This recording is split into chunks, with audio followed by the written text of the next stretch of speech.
Papa.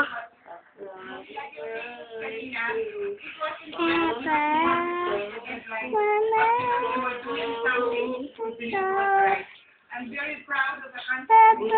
Especially the ones who are Did you ever fear for your life? They were serious. It's different for me. Isa akong babaeng may cancer. Pag may cancer ka, syempre iniisip mo, sana naman, kung kailangan mo rin lang mamatay, mamatay ka na para sa bayan.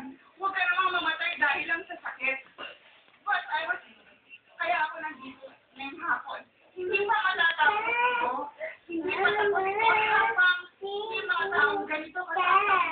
Right now, I'm very proud to be you. Let's get out.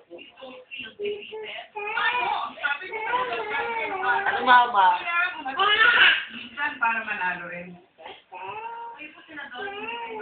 Ano, Mama? Kuya.